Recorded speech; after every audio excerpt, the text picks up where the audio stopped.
Olá pessoal do Ágora, vamos hoje determinar a equação do movimento do pêndulo simples. Muito bem, vamos então considerar um pêndulo composto por uma haste de comprimento L e uma massa m, sujeita à ação do campo gravitacional. Nessa oportunidade, vamos estar restritos apenas a movimentos de pequena amplitude, o que significa dizer que o máximo valor admitido pela variável θ está por volta de 20 graus. Neste caso, o movimento pendular, que de fato ocorre sobre um arco de circunferência, pode ser aproximado por um movimento simplesmente na horizontal em um comprimento igual ao comprimento de arco. Portanto, vamos definir uma variável x, que vai ser a nossa posição, que será sempre dada por L, que é o comprimento da haste, vezes o ângulo θ, medido em radianos. Para chegarmos à equação do movimento, é preciso fazer um balanço de forças sobre a massa m. Então, vamos ver que forças atuam sobre a massa m. Antes de mais nada, sobre a nossa massa está a força peso. As forças aqui estão representadas por setas na cor vermelha. Então, sobre M atua a força peso e também a força de tração exercida pela corda sobre a massa. Para fazer um balanço de força sobre a massa, eu vou decompor a tração em componente vertical e componente horizontal. Usando a trigonometria, nós sabemos que a componente vertical é dada por t vezes cosseno de θ, enquanto que a componente horizontal é dada por t vezes seno de θ, com um sinal negativo, porque, note bem, a componente horizontal da tração aponta no sentido negativo do nosso eixo x. Muito bem. Estamos restritos a uma situação de pequenas amplitudes. Neste caso, há aproximações importantes que precisamos fazer. Então, a primeira delas, vamos anotar aqui que o θ máximo, antes de continuar, é pequeno, ou seja, menor do que 20 graus. Então, nesse caso, há duas informações importantes que precisamos usar. A primeira é que o cosseno de θ é aproximadamente igual a 1.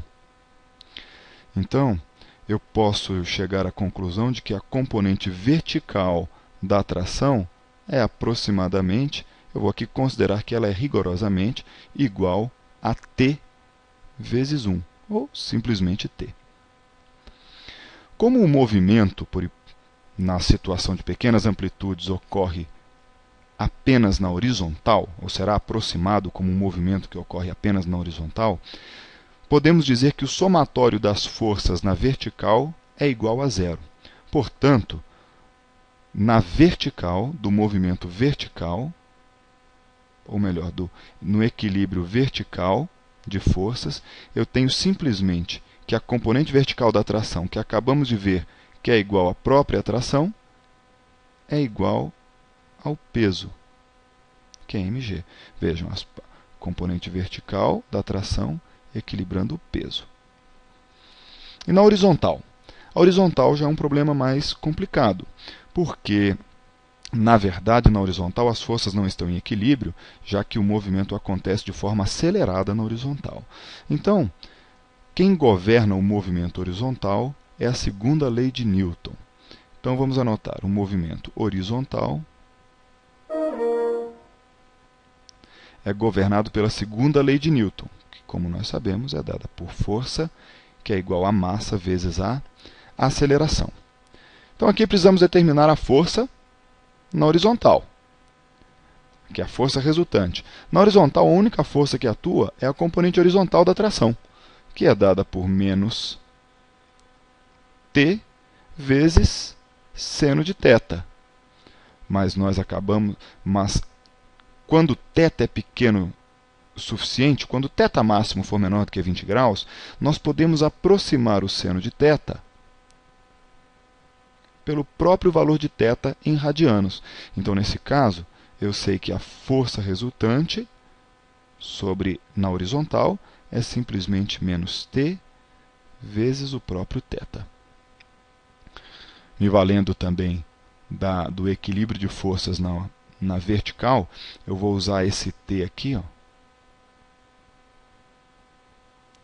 para dizer que a força resultante na horizontal, vamos anotar o seguinte aqui, ó, força resultante na horizontal.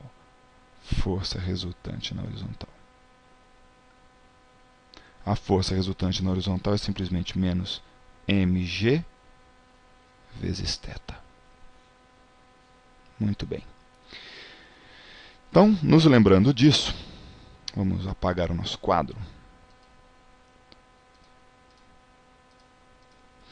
Tá? Vamos anotar aqui, nós estávamos como? Força resultante na horizontal igual a menos mg vezes θ. Por outro lado, essa força é igual à massa vezes a aceleração. Essa aqui é a segunda lei de Newton. Segunda lei de Newton. Muito bem, agora precisamos trabalhar sobre a aceleração. Nós sabemos que a aceleração é igual à segunda derivada da posição, ou é a derivada da velocidade, que é a segunda derivada da posição. Vamos escrever isso assim.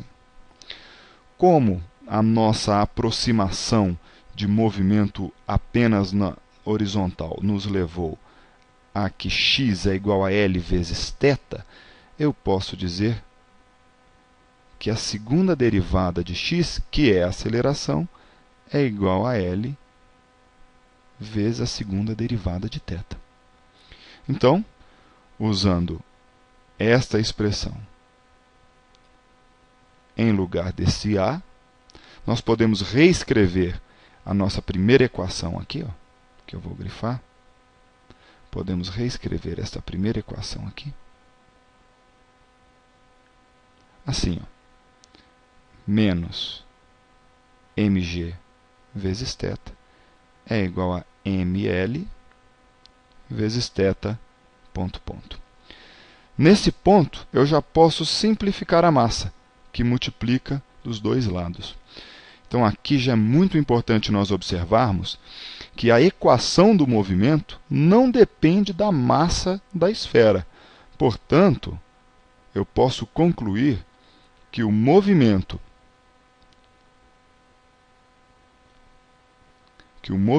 do pêndulo simples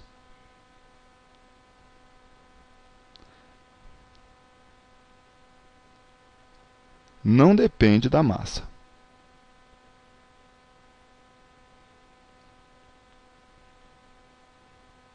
Isso é muito importante para nós. Muito bem, então estejamos atentos agora a esta equação aqui. Vamos só passar limpo ela, tá bom? Então, vamos lá. A nossa equação, já sem a massa que multiplicava dos dois lados, ficou simplesmente assim.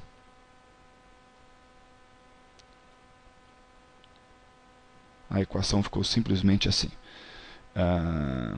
Menos g vezes θ é igual a L θ ponto, ponto.